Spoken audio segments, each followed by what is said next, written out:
What's good, y'all? Welcome to the Matrimony podcast, where we talk about purpose, society, and space.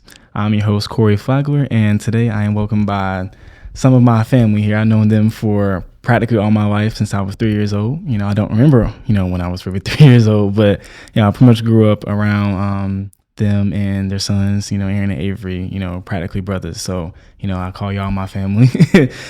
So if y'all can just introduce yourselves pretty much and, what you do, and that'll be it. We can start from there. I am Tishna Hall, and I am a social worker. I work for Easter Seals, and I service people who have severe persistent mental illness. Yeah, my name is Anthony Hall, and I'm a small business owner, own a financial service company with an emphasis on life insurance and retirement strategies. Got you. So y'all pretty much working constantly almost. Oh, yeah. Yes. One way or another.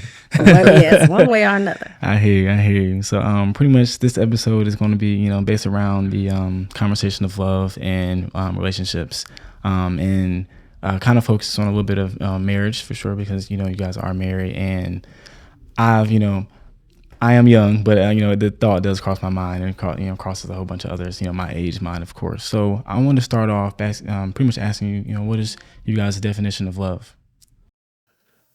I would say my definition of love is unconditional.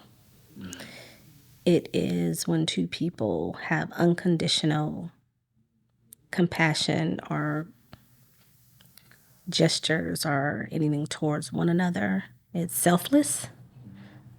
That is pretty much what love is to me. Okay, gotcha. I would say love is probably the strongest feeling known to man, that would cause you to take certain actions that you probably wouldn't normally take and refrain from doing certain things or committing certain actions that you would feel like doing or normally would do. And what I mean by that, is being in love with this woman now going on 24 years. I've just learned a lot about, it's the ultimate sacrifice. It's, again, doing things that you don't want to do when you really don't want to do it necessarily. And then being willing to do things that you would normally do, learning how to refrain from taking actions or keeping yourself under control when normally you would do other things. And so it's something, it's a verb, it's an action word. It makes you stretch yourself. I don't think you can define love in one word, but it is the strongest, in my opinion, feeling that God has given us as people once you really understand the force behind it. Okay, got you. That's a really good answer. Yeah, and then kind of going off your unconditional love. I can agree, but in a sense, how does that look all the time? Because I think I've seen things before saying that usually the most people that I usually love unconditionally are women and dogs or pets or whatever, and there are times where not everybody's always, if there's like a love, it's conditions there are met, and then because of those conditions have been met, and then you kind of receive the love or give it out. So I guess to that, do you always think that love is itself conditional at all, or is it basically usually in this purest form unconditional? I think in its purest form, it's unconditional. Okay. If you are truly in love with someone, you're going to take the good, the bad, and the ugly. Right. And your love will outweigh the ugly, the unfortunate. You're going to figure out a way together to how to deal with that. And I think if you love them, those small things are trivial. They don't matter. And you just work around it. Now, you may have a point where you need to address certain things. And I think if you love someone and you're in that relationship together, you're going to talk amongst each other, communicate, and you're going to figure out how to work it out. Because nobody's perfect. So everybody has flaws, everybody has baggage, but it's up to you as the individual and the couple to figure out how to work through that. Got you. And I think there's different levels of love. I mean, obviously I can relate to unconditional love when it comes to being in love with someone in its purest form. However, I do know how to love you with conditions, not her per se, because I never had to come to that point. But knowing her, she's not the kind of woman, not that she's ever had to endure something like this, but will allow someone to abuse her physically, verbally, emotionally. So to that degree, it would be with conditions. But I think most people don't understand that there's a difference between being in love with someone and just having love or loving someone.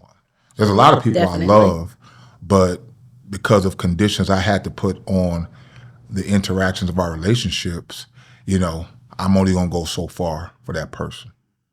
And I think when it comes to relationships and marriage, hopefully you get to the point where you've communicated, she said, so much that there's just certain things that I never have to worry about having to have that problem with her and vice versa. That makes sense? Yeah, that makes sense. Yeah. To your point, I know how to love with conditions because it's just some things I won't tolerate. And for me personally, I think people need to examine themselves hard enough and long enough to determine what those things are before they enter into a relationship with someone else. Gotcha. Because it's much harder when you're trying to figure it out on the fly, Right. With that person, and because then you don't know what those conditions are until you get to that point. Yeah, and then when you are with that person, then that love kind of reaches that unconditional level. Exactly. Gotcha. It should at some point. Yeah. Hopefully, that's the prayer. Yeah. Yes. If you get to that point where it's unconditional, then you'll have a much stronger relationship. Yeah. Gotcha. Yeah, that's the goal. Gotcha. And you mentioned, how long y'all have been married, 20, 24 years? Well, actually, we'll be Married married 22. 22 Oh, next okay, month. 22. Next Okay. month's September 23. 15th, yeah. But we've been together for 24. Okay, got you. So that's still a long time. And a lot of people do not make it that far. Blessed. And yes, and my parents themselves hitting 25. So Yeah. it's it's really nice to see the marriages around me that are staying together, and I don't get to see divorces happen usually, which is a great thing because that actually gives me hope for marriage along. When I get married, that divorce really isn't. I haven't seen it, so I don't really know what it looks like, and it's not something that's on my mind that I can think of. But what is the best thing about being married, just in general? I would say you have a life partner. I mean, when we went into it to talking about being married, of course, we had counseling and everything, and we talked about quite a few things, and it was always on the table. This is to the death. Like, that's the only way you're going to get out.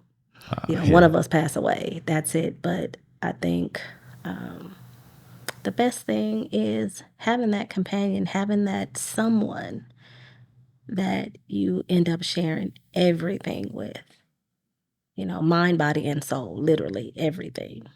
There's times where he's thinking something to the point now where I know what he's thinking. We can finish each other's sentences. So that's the fun part, I think, and seeing yourself grow together, how you change. Got you. Okay. Chilling together. I like that. What do you think? I mean, she nailed it. For us, the longer we're together, the more I fall in love with her because it's unique to have just one other person on the planet who knows you inside and out and that you could truly share everything with. Like I tell her, you're my best friend, you're my girlfriend, my wife, my side chick, she's everything. And so to me, having someone that you can completely confide in and it gets to the point, like you said, where you know what each other's thinking. I mean, I think that's unique. I think it's special. And it comes with time, but she, I agree with her answers for the most part. There's no judgment. Even if, you're thinking something and you're like, well, I don't think this is too cool. But you have that one person, like he's saying, that you can share that with. That's not going to judge you for maybe you having this weird thought, weird action or something eclectic about you. So. And they will tell you the truth. Yeah. I mean, it's hard, and people, some people can't handle the truth. That's when I'm a movie. You know me, I'm a movie guy. A lot of people can handle the truth, and so I think you have to get to a certain maturity level. And even in our relationship, there was things that we probably would say to one another years ago that it would be more difficult to accept than now, because we truly know that we have each other's best interests at heart. So now, when you get to a certain point, you could take what somebody's saying to you. You might not want to hear it. You might not even agree with it. But if you're wise, you'll let it soak in and you'll digest it and see if I can grow from this. And that's what I've noticed in our relationship. She's made me better. I think I made her better, because instead of it being an abrasive thing, or, I don't want to hear that, what I'm saying, bump what you're talking about, it's more like, well, why is he saying that? Why is she saying that? Gotcha. Yeah, and that communication there is key, and it's especially, I think it's especially better when you have your significant other and y'all are communicating, because it's not like somebody new. You kind of know the base of where they're coming from, in a sense. So you kind of know how, I guess, to problem solve. At least that's what I hope it is, in a sense. Absolutely. You learn how to problem solve together. Yeah. Well, do you think that's something that most people, or as everyone, should strive for in life, is to find someone that they can confide in and be that person? You think that's, I'm gonna say that's like everyone's goal, because there is a goal for in a church, that your goal is eventually go to heaven when you die. But here, do you think it's a goal to, I guess, marriage, is that like the end goal, in a sense, finding somebody and then hopefully starting a family later on? I don't think it should be for everybody. I just don't exactly think. What I was going to say. I don't think marriage is for everybody. I personally think, I know for me, what I did, again, was, and I still do it today, to do a lot of self-assessing, do a lot of self-analyzing, to make sure that whoever decided to, in this case her, accept my hand, I can offer them up the very best version of myself. And I think most people don't take the time or the energy and the effort and have the courage to really deal with who they are. In our society, and probably since the beginning of time, we've had these opportunities to create these false personas. We're from California, and we always say 9 times out of 10, you're gonna meet a person representative before you meet the real them. And even here, that's from coast to coast. Yes. And so I think anyone who is even considering getting married, the first thing they need to do is create certain standards in their own lives that they refuse to compromise for anybody. At least this is what I did. And creating certain parameters around themselves, and just refuse to let anyone dictate who they are. They determine, they define, this is who I am. This is who I'm going to be. And then anyone that I'm going to let in my life or my circle, they're going to have to be willing to accept this. And they're going to have to willing to bring something to the table that enhances this or complements this. The Bible talks about don't be unevenly yoked. And in the context, they were talking about, believers and non-believers. However, I think that runs across the board. Part of the problem in marriages is you have one person pulling, another one pulling. You're having one person trying to yin, another person trying to yang, and that's never going to work. Right. And until you come to the point where you realize, like she said, we went into this thing knowing it was a one-way ticket. We only bought one-way tickets. We didn't buy a round trip. There was no open ticket. It's like, we're going to do it till we die. That changes the concept of it, because now you deal with what's in front of you together. And I don't think everybody's built for that, honestly. Right. I don't think everybody looks at themselves and evaluate themselves for being ready for marriage. I think it is, for some people, a fantasy or a fairy tale that they see on TV, and they want that, and they think it's just going to be just like that. But I have always believed that being married, that's harder than a girlfriend-boyfriend relationship, because in my eyes, girlfriend-boyfriend, fiance even, you can walk away. You can't do that with marriage, in my eyes, his eyes. It's final, until death do us part. That's a serious, statement that you say. Well, should be held to that. It should be, yes. That's based on a person's belief system. Now, if you don't believe that, if you believe, well, if this don't go the way I think it should go, I want it to go, then I can be out, then you doomed from the beginning. But our belief systems is what's led us to that conclusion before we even came together. And that's why I say I think people should define who they are, who they want to be, And what they want. and what they want out of life before they come together. I think too many people don't do that. Majority of people, the first thing they seek out is attraction, or physical attraction. Gotcha. I would have to think that the majority of people now in relationships, the first thing it starts with is the physical attraction, and then probably the second is the financial. You know, when I asked God for her, which I didn't know it was her before, I just asked God for someone who'd be a great mother, which she is, and someone who fears Him and would submit to Him, what she does. That's all I really asked for. Beauty, brains, everything else was just he hooked me up because I I didn't ask for looks and stuff, but I got it. You see what I'm saying? Someone who's very attractive. So I just think it's really about people first being secure who they are and defining what they want, who they want to be, and then I think it'll be they'll be much more compatible with the person who they accept or allow to come into their space. Gotcha. So it seems like both of y'all just saying like defining that foundation first, regardless, and doing that, with yourself. And then from there, the person that you meet, have a similar foundation built with themselves. And then from there, y'all kind of, mend that foundation and build up from there. Gotcha. That makes perfect sense. On that note, it saves a lot of time. It saves a lot of time. It saves a lot of emotional potential stress. Heck, it saves money. I made a promise to myself that anyone that I really got involved with moving forward before I met her, especially physical, I would look at them like, yeah, she could be my wife. And so people that I met prior to meeting her, when I realized, oh, this ain't it, I didn't even have to go down the road and waste a year or 2 years and stuff, to see and find out. Nah, this ain't it. I could tell because this is my list.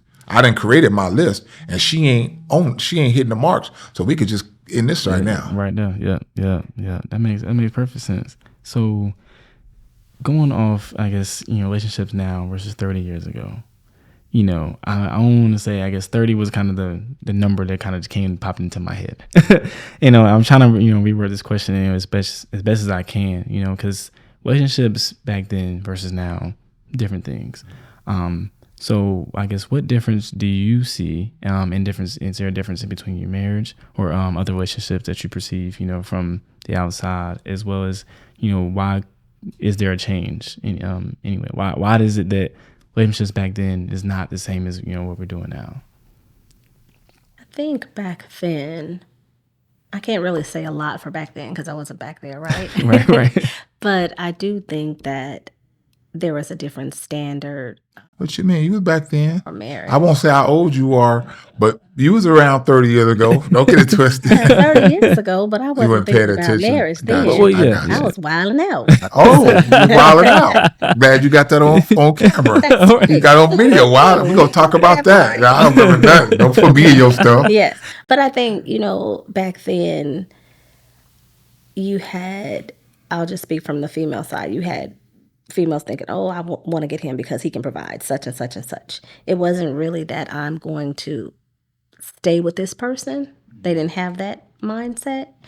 Versus now, I do think you have some women that don't have that mindset, but I think you have more women now that maybe compromise, like you said, their list, because you have males now that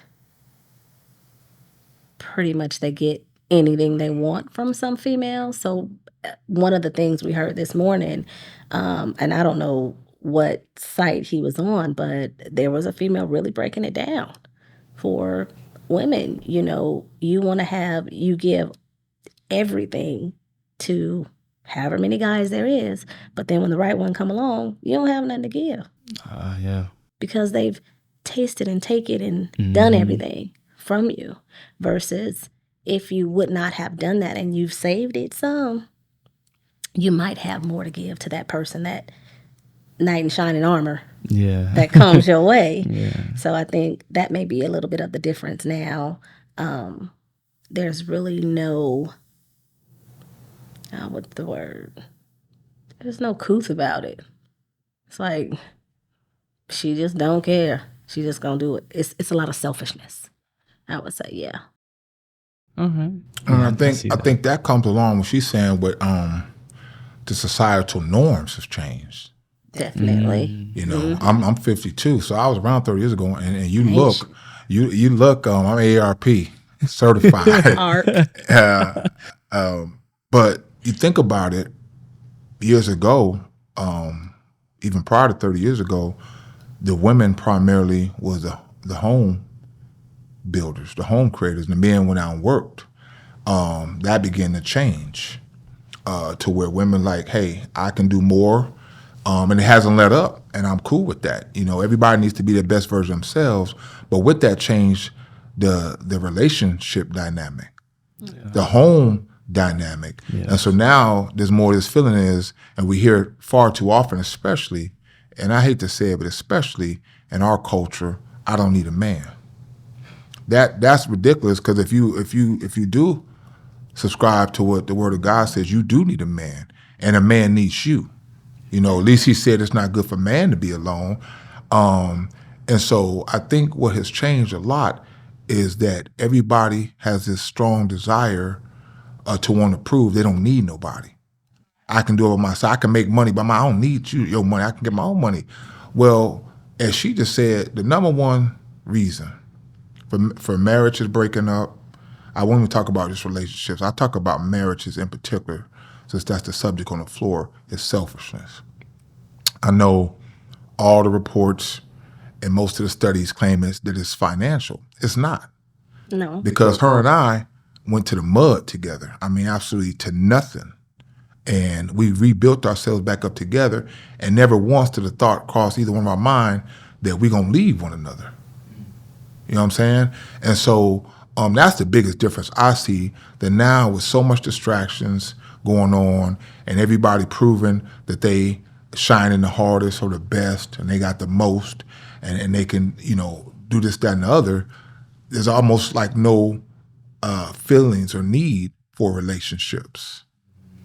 You know, people, honestly, let's talk about it. People will choose someone to have babies with, but they don't want the relationship. Who does that? Yeah. You know, years ago, I would say 30 years ago, either, you know, you strive to at least, and you know, you like my nephew, I told my son, man, the last thing you want to do is have a child with a woman that you don't love. That's the last thing you want to do, because the child's going to be affected based on what they see coming out of y'all. You're going to be affected, not just financially, but emotionally. So I think that's the biggest thing, is we've gotten away from the blueprint that God has put in place, where the nuclear family come together, stick together, grow, support one another. Everybody on some me stuff now. That's what I'd have to say. And even with the point where he talked about finances, I think it has gotten to a point where some females believe that, or even males, you can say, oh, I can give you all of this, and you think that's everything. You don't ever think about when is that going to dry up? Because at some point it will. Yeah. And that's something that he talked about with us. At some point, like he said, we went to the mud together and we just rose back up together. And I think that the word together, a lot of people don't look at it. And it should never be to a point where you make more than me, he makes more than me, or I make more than he does. Whatever you make, we make. Yeah. You know? Yeah. You don't get that a lot these days. Mm-hmm. You know, it's about, well, I make this, I make that. When we first got together, we combined our resources because we just believed in the principle that we won now. Right. Yeah. What's yours is mine. Yeah. And what's mine is yours. Yeah. Right. And nowadays it's what's mine is mine. Yeah. And what's yours is mine. Yeah, what's yours is mine. Yeah, I need all that. Give me all that. That's what she said. Oh yeah, and I do, you know, hate to hear that, you know, especially on like, you know, online social media, where it's just like, you know, it's now that women and men is like, I don't want that woman, because the woman's like, I don't need a man. Well, okay, well, fine, that's fine. I don't want you either. So I'm gonna, you know, elevate myself and da. And now he's being labeled as, you know, a player or whatever, because he's not, you know, settling down with one person. And then now, you know, there's women out there that have, you know, elevated themselves to a certain standard because they say they don't need a man and they don't, you know, want that type of life. And then later on down the line, they start looking for one, and, you know, that person that they, you know, probably had back then isn't there no more. They're not looking for that person anymore.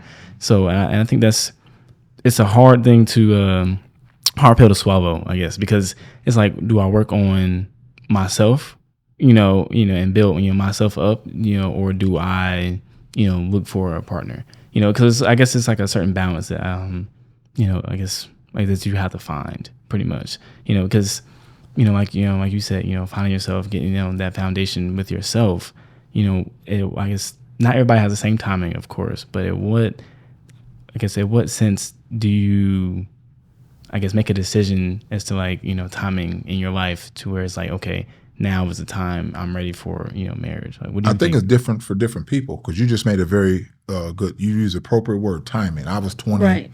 I was 20, I want to say 26, probably 26, 27. I met her when I was 28. We got married when I was 30. So I just made a decision that what I had done up until that point, especially as it relates to relationships, I didn't want to do moving forward. And so I just made a decision about everything in life. The money I was earning at that point, I wanted to earn more. How I was living, I wanted to live better. And that, fortunately, that's a point that most people never get to. So I don't really think you put a number on it. I know people that's in their 50s, they're very immature. They think like they still in their 20s. That's Right. unfortunate, because as you said, they never got to a point where they said, I need to make a change. And, as your father knows very well, and I know very well, and we've taught y'all, it's called personal development. Most people don't want to do no They want to see you develop. They want to see you do better. Not necessarily because they hate, but they want to point out all your flaws. Right. They do. But nobody wants to look in the mirror and say, well, this is why I can improve. This is why I can develop. This is why I can get better. And so we have all these flawed people, because we all are flawed. Nobody's perfect. But I've learned that most people just are not willing to work on themselves. It's easier to Point out the negative. of other people, or spend their time entertaining themselves. Yeah. And I think that's the hard pill to swallow with personal development, because you look in the mirror, you don't like what you see. And that's the truth. But you have learned, with society's help and untrue friends, to mask that. It's easy to go shopping. Right. It's easy to go shopping. It's easy to put on a mask and, makeup and different things to present something different. Make yourself feel good. Yeah. Versus doing the hard work and actually changing yourself from within so that beauty could come out. Right. And this true beauty. Yeah, true beauty. Yes. Yeah, because, whose definition of beauty is, subjective to each individual. Right. You know what I'm saying? But the world puts beauty, how you look. There's a lot of people may say attractive, they're very ugly on the inside, which makes them very unattractive. Right. Yeah.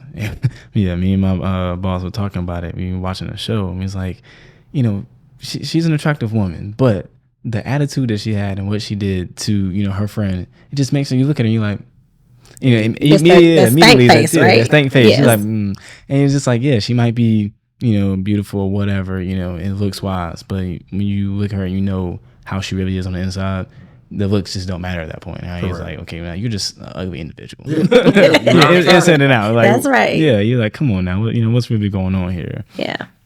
So, could you guys talk about, compromises in a relationship and why they are important? Because I know they definitely are important. My dad talked about, he said, marriage is a lot of compromises, It is. Could you, I guess, go into that a little bit? I think it's important because you are not looking at yourself. You really want to do what's best for the other half of you. And really in marriage, I think that's what compromising is. I may want to, for example, Little Mermaid, the movie. I wanted to go see it. I'm a girl, like, it's a little black girl. I want to go see it and support it. But I like the movie itself too. He didn't care less about the Little Mermaid. But he compromised and he went with me because that's something that I wanted to do. Some gangster movies that he wants to go see. I don't want to see all of that. but I compromise and I go and see it. So I do think that it's a give and take. And if you want the best for that person, and show that you really love and care that person, you compromise. And that's a language I think that is kind of forgotten or not practiced much in relationships and even marriage. Success in marriage is impossible without it. Yeah. I think anybody's considered a long-term relationship or marriage, you have to first put in perspective. It's like a business. It's like a partnership. Right. I'm saying no business owner, Mark Cuban, Damon John, all the Sharks, anybody else, Magic Johnson, you name any business person, Jay-Z, they didn't get to where they are without compromising. Mm-hmm. You can't always have it your way. You know what I'm saying? What kind of life is that? Well, who do you know that everything that we ever wanted, we got it the way we wanted? And so, we used to hear a lot that marriage is 50-50. It's not. It's 100-100. You know what I'm saying? It's 100-100. If you want it to work, you got to be all in. And I think that's the best way to define compromise. And when you're with the right person, it don't hurt. When you write the right person, it's not a feeling of uncomfortable. I mean, I told her, my mom dragged me to grocery stores my whole life with coupons. We've been in the store for 2 hours, you know what I'm saying? And so, I hated going to grocery shopping, but because I love her, like I said, I go. And I just had to find ways to make it to where it was fun. So, I might grab a magazine. Now with phones, I might be looking at some TikToks, but we're spending time together. So now it's like, okay, this is not so bad because we work hard, we grind a lot. So this is one more time we just get to spend together. So it's impossible to win in a relationship without compromise. And I think it's something that people really need to understand and accept. Yeah, definitely. Yeah. I get that. And, to that point, it's just, I think that nowadays when the compromise, I guess the situation is put there, and then it's like, I want this to happen, or, so-and-so, and somebody's like, nah, that's not going to happen. I'm not going to do that for you. And it's like, well, why? I just, do you just go halfway with me, or, just this one time or whatever, whatever the case may be. And it's just like some people just are unwilling to, I don't know what it is. Like, is it given like a power? They just, feel like they're giving away themselves or whatever, some type of way.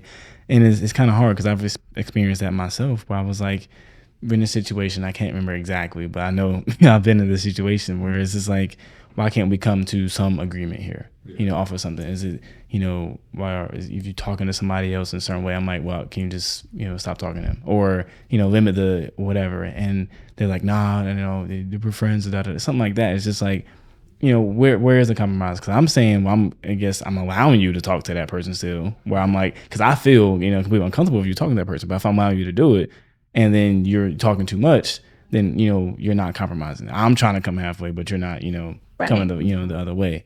Or my dad mentioned, he was like, sometimes it's just like, you just got to, pick your battles as well. That's a mention, like, that's a type of compromise as well. It's like, instead of you worried about it, he's like, you know what?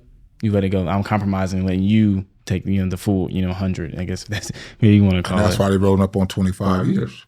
Your mom and dad, because right, sometimes, I learned you got to pick your battles.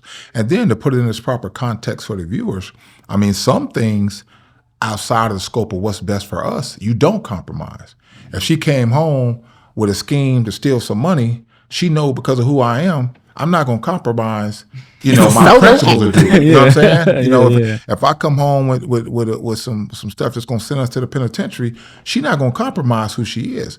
But the compromise in its perspective have to be for the betterment of the team, of both people. Correct. And then again, knowing who you are, she knowing who she is, we bring the two assets together. Now we become that unstoppable force that what they talking about, what's going on in the media, what's going on in the world. Our main goal is to get us and our kids to heaven. So in that regards, I'm going to compromise things I might want to do so they should be happy. And vice versa, but that's what I'll say. In its proper context, you have to compromise, but some things you just won't or you don't. If I started drinking heavily and had a drinking problem, she's not going to compromise my health or losing me and any of that to say, oh, it's okay. Nah, it's not okay. And that goes back Right. to what we talked about a little while ago about some of the benefits of being married. Have someone that would tell you the truth. Yeah. Yeah. And going back to what you say your dad told you about picking your battles, sometimes, and it has happened to both of us, like we would be trying to compromise with something and I don't see it and be like, nah, I think we should just do this. He'll let go. He'll compromise me like, all right, then go ahead and do it. But he knows from maybe a situation before that he has seen that he knows when it loop back around, that's not going to be a good thing. And that has happened. And the same thing for him. And you just sit back, but you don't, fault them or make blame or point your finger. I told you that was going to happen. You're just there to pick them up. And you have that compassion. Oh yeah. All right. Gotcha. That was a really good answer. And lastly here I have, I heard somebody say that, heard somewhere really, is that the purest love that you can have is when you're younger. But I have it here that it's just when you're younger, but also they said that is when you're younger, when you're as a kid, and also when you are very old, I guess, and you're older. Do you guys believe this as well? Like the purest love that you can give is, when you are younger as a child, as well as when you are much older, preferably married. Do y'all believe that? I think the purest love is love that's been tested. The very first person I called myself loving in high school, looking back, it's that first love, but we didn't know nothing. I'm 17. You know what I'm saying? All I know is it's a feeling. And again, you do stuff that you wouldn't normally do. All the homies want to kick it. And you hugged up with your girl getting teased. Well, that ain't love, filing for bankruptcy on your wedding anniversary, 10 years to the day you got married, and not blame each other, trying to leave one another, but just saying this is a chapter in our lives, and we're gonna come up out of this together. That creates pure love. Having to wipe someone's backside because he can't do it for himself, and he's been hit with this deadly illness that could take his life, and you work every single day. You come to the hospital every single day, even though they tell you you don't need to come every day. I'm good. You take the kids to practice, take the kids to school. You know what I'm saying? So to me, that's the definition of pure love. So if you haven't experienced any of that stuff, personally, I think it's hard to really know what pure love is, because again, love is a verb. So it has to go at some point from feeling to action. And you don't really know if you're down for the action until it's time to do the action. Right. So that's me. Your play cousins, they got girlfriends now. And we like the young ladies, and we just say, hey, if it's meant to be, it will be. But we old enough to know they may not be the ones, because y'all love ain't been tested yet. So I think that's really how you really determine and define pure love, as love that's tested and experienced and been through some things. And you can even say, like, for us, I don't think love was really tested until we hit hard times. We had some challenges, yeah, but it wasn't like a real big to-do thing. I think when he was talking about our 10th year anniversary, that's love, because that's not the present I wanted. I know it's not the present he wanted, but it was reality. All right, this is it. This is what we got to do. Sign these papers. And that's what we did. But I think sometimes... And real quick on that note, like she said, prior to that, we balling. We got 3 houses. On paper, we got bread. You know what I'm saying? And so, it's cool to be happy and in love when you up. Right. But as she said, when we hit rock bottom and everything's been taken away from you, what do you do? Now let's find out how much you love each other. Go ahead. And I think that's the true test. When it is rock bottom, when there is nothing else, absolutely nothing else. And that makes or break you. And hopefully, we chose to make us, but hopefully there's other people that we know, and in the future too, like your generation, your age, when this time comes, that you'll have somebody that will ride that out with you. And it makes you. And to me, when you have those incidents to make you, that could break you, but you fight through it and you conquer it, it just makes you stronger. It's a force to reckon with. Oh yeah, and that's something I definitely look forward to. I know You're an athlete. The muscle can only grow once it's been broken down. Yeah. You know what I'm saying? Exactly, That's why rest is so important. Yeah. The muscles cannot grow and expand, and you won't get stronger until you've broken them down first. Right. And put them to the test. Put them to the test. Yeah. That's how they get stronger. Yeah. And so that's just, same way when it comes to a strong relationship. You don't know how strong it is till it's been put to the test. All right. And this is, I don't have this here. I just kind of thought of it off the, on top of my head. Well, there are, I guess, some tests that some people could think of it as a test.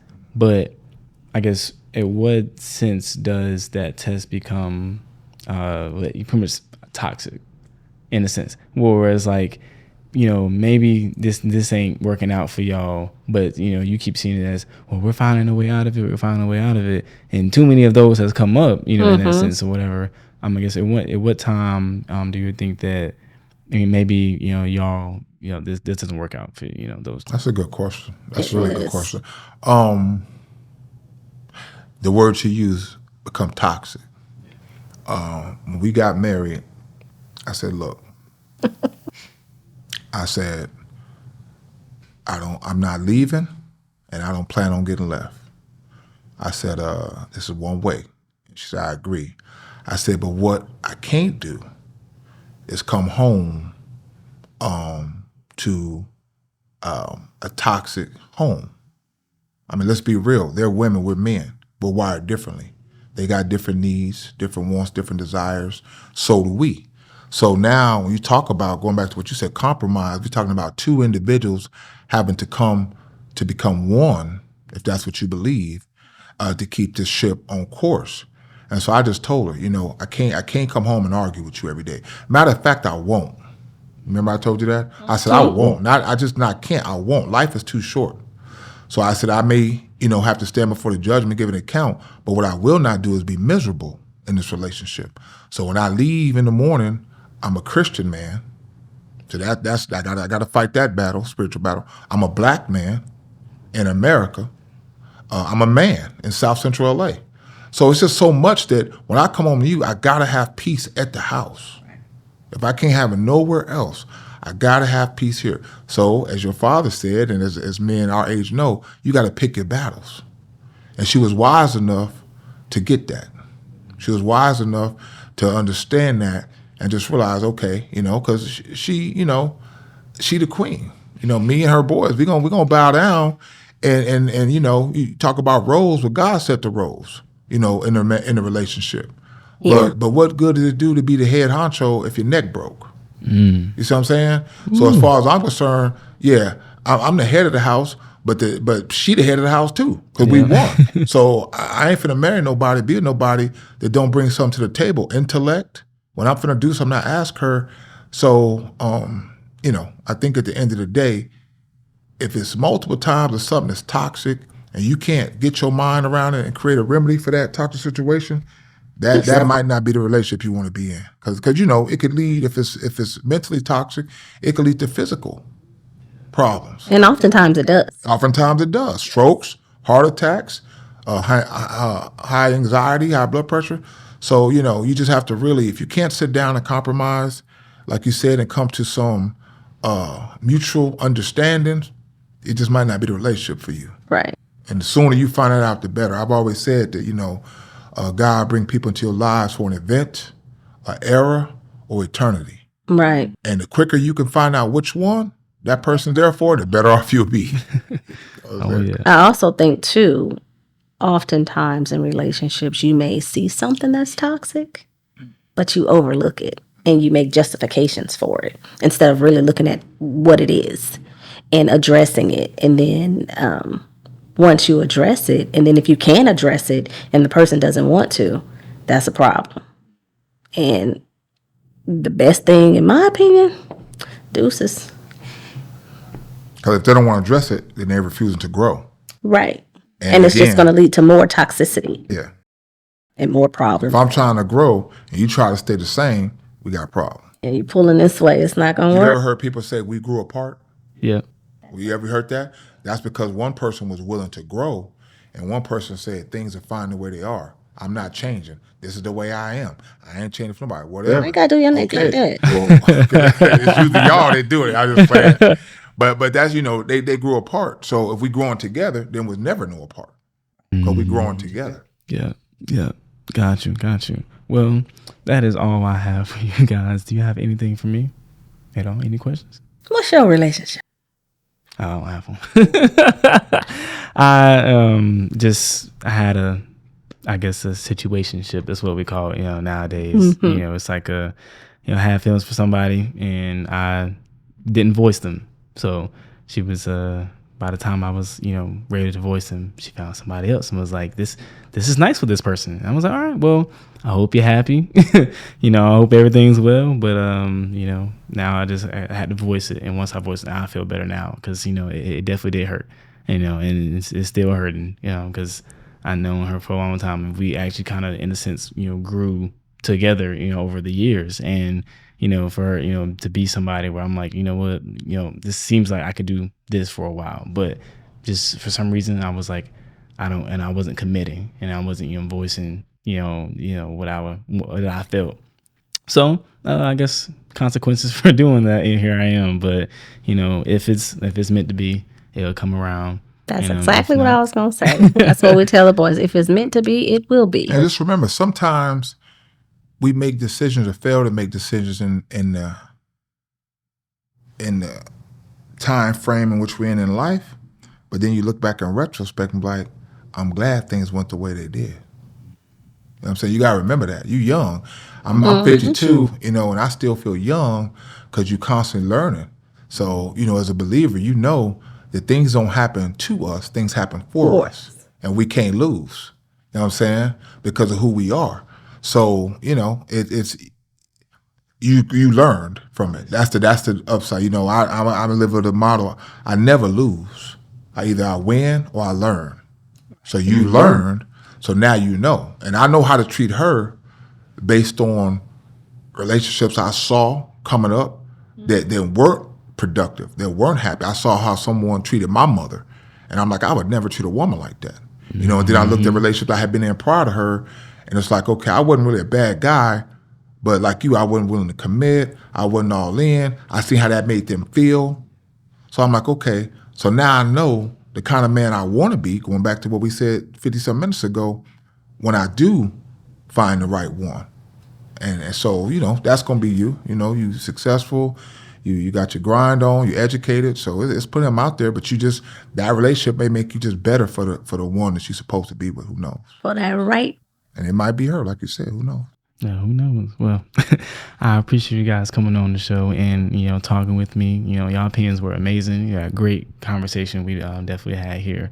Is there anything you want to say to the viewers and the audience at all? Everything's out there on the table? No, everything's on the table for me. Well, like I said, I appreciate you guys. I hope that the viewers can, be enlightened from this conversation and learn something definitely from this conversation. They should anyway, because I definitely did. So I hope that... We appreciate you having us on, too. Oh, yeah, definitely. Oh, yeah. Hopefully I can get y'all's podcast up and running, Next time y'all might see them, you'll be on their own podcast or hearing from them. So, yeah, I can't wait to, get that up and rolling. So, I appreciate you guys listening and viewing, and I'll see y'all next time. Peace. Bye.